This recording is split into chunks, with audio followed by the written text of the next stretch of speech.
Oi, gente!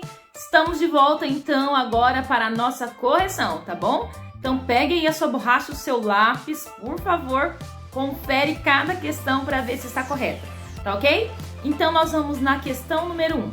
Primeira coisa que você tem que fazer, observar as imagens para responder as questões. Então, você vai observar, né, cada uma delas. Centro Histórico de Ouro Preto, Centro Histórico de Olinda, Ruínas de São Miguel das Missões, o Frevo, o Samba, o Círio de Nazaré, tá bom? Então, observou essas imagens, leu as legendas, é claro, e aí vamos na questão número 1. Leia a frase a seguir. Então, olha a frase. O Centro Histórico de Ouro Preto é um exemplo de patrimônio cultural imaterial. Olha uma letrinha que faz diferença. Então, imaterial. A afirmação está correta? Justifique. Então, olha só.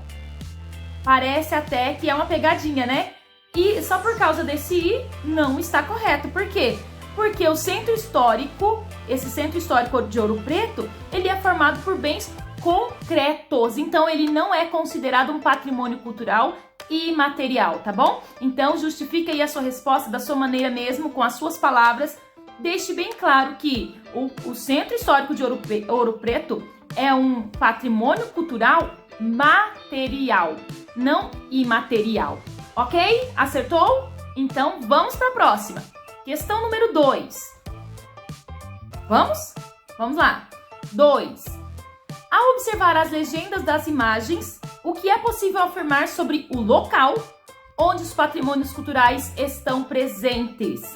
Então, olha só, você vai ler a legenda, né? E tem lá o local, né? Pode ser uma cidade ou um estado. Então está ali, ó, Minas Gerais, né? O estado de Minas Gerais, Pernambuco, Rio Grande do Sul, Recife, Bahia e Belém, né? Então, olha só, o que você vai responder? Quando você observa esses nomes, você percebe que não se tratam de patrimônios culturais mundiais, né? Então, todos os patrimônios culturais representados aqui são brasileiros, então estão no Brasil. Então, da maneira que você colocar isso, tá certo, deixando bem claro que são patrimônios culturais brasileiros, tá bom? Tem materiais e imateriais, então todos eles são brasileiros. Confere aí se você colocou isso. Se você acertou, olha, joia, muito bem, muito esperto, muito esperta vocês são. Vamos lá. 3. Que elementos há no Centro Histórico de Olinda que o define como um patrimônio cultural material? Então, o que tem? Que elementos tem no Centro Histórico de Olinda? Primeira coisa, para ser um patrimônio cultural material, precisa ser concreto. Então, quais elementos tem ali? Vamos olhar? Volte lá e olhe na imagem, no Centro Histórico de Olinda. Então, os elementos que nós encontramos ali são as construções, tá ok? Então, ali estão as construções. Se você colocou que é uma casa, né, que são casas, não tem problema. Mas são construções, são bens concretos, ok? Então, está correto. Questão 4, vamos lá? Número 4.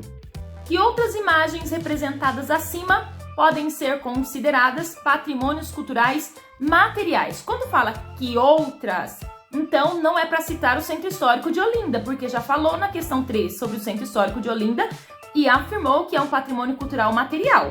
Agora, os outros são o Centro Histórico de Ouro Preto, porque lá em cima fala que ele é imaterial e ele não é, tá bom? E as Ruínas de São Miguel das Missões. Então, são mais 2 exemplos que você vai colocar aí na questão 4. Centro Histórico de Ouro Preto e Ruínas de São Miguel das Missões. Ok? Certinho? Parabéns! Muito bem! Questão 5. E quais imagens representam patrimônios culturais imateriais? Explique. O explique, você vai dizer por que eles são imateriais, né? Como que você chegou a essa conclusão que eles são imateriais, tá bom? Então, nós temos ali, ó, patrimônios culturais imateriais. O frevo, o samba de roda e o Círio de Nazaré são 3 exemplos de patrimônios culturais imateriais. Perceba que existem ali 3 exemplos de patrimônios culturais materiais e 3 exemplos de patrimônios culturais imateriais, tá bom? E aí a explicação, como que você vai colocar da sua maneira, não tem problema. Eu coloco apenas uma sugestão, tá bom? São práticas Por que eles são considerados imateriais? Porque são práticas presentes em vários momentos da vida das pessoas, tá bom? Então, se você colocou de outra maneira, não tem problema, é a sua explicação. Como que você explica que são bens, patrimônios culturais imateriais, tá ok? Agora, lá na próxima página, né, você tem: leia o texto a seguir e responda as questões de 6 a 10. Então, você vai ler Sítio Arqueológico Pedra Pintada, um pedacinho da pré-história em Barão de Cocais. A Pro não vai realizar a leitura toda para não ficar um vídeo muito extenso, mas você já leu, tenho certeza disso, tá bom? Se você não leu, volte aí para ler, porque não tem como resolver as questões sem a leitura, tá bom? 6. Questão 6. Comigo, preste bastante atenção. Explique com suas palavras o que são sítios arqueológicos. Com suas palavras quer dizer que você vai escrever do seu jeito. Mas você não pode escrever qualquer coisa, você tem que se basear naquilo que você aprendeu, tá bom? E o que são sítios arqueológicos, né? Quando eu sei que os sítios arqueológicos, quando nós estávamos estudando, nós vemos que são locais onde nós podemos encontrar bens culturais considerados vestígios da ocupação humana. Então, as marcas de ocupação humana, quando nós vemos ali pessoas que passaram por aqueles lugares há milhares de anos e deixaram as suas marcas, são os vestígios, né? Então, são fontes históricas que nós encontramos ali nos sítios arqueológicos, tá? Você pode escrever da maneira que você conseguir compreender melhor, de maneira que fixe esse conhecimento aí na sua memória, tá bom?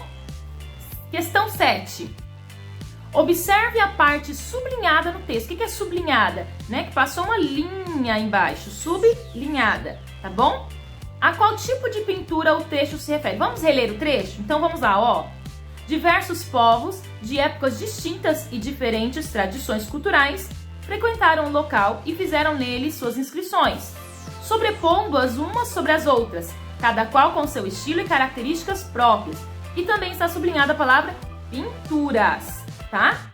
Então, a qual tipo de pintura o texto se refere?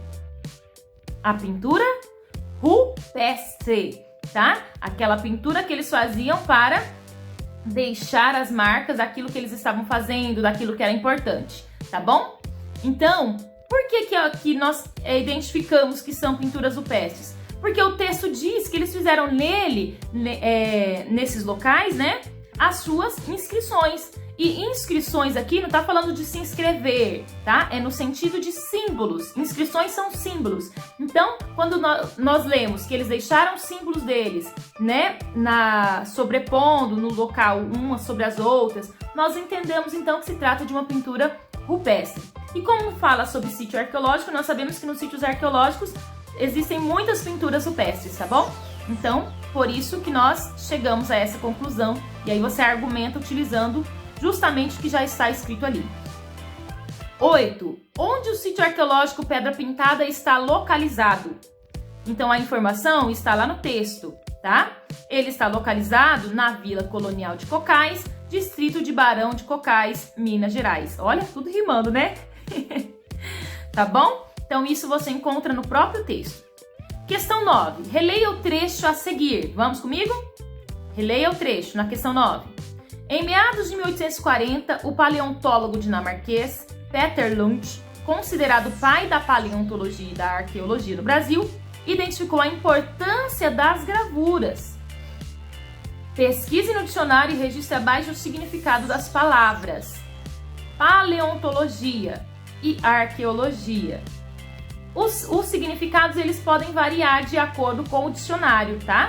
Mas basicamente, a paleontologia é a ciência que estuda as formas de vida existentes em períodos geológicos passados, a partir dos seus fósseis.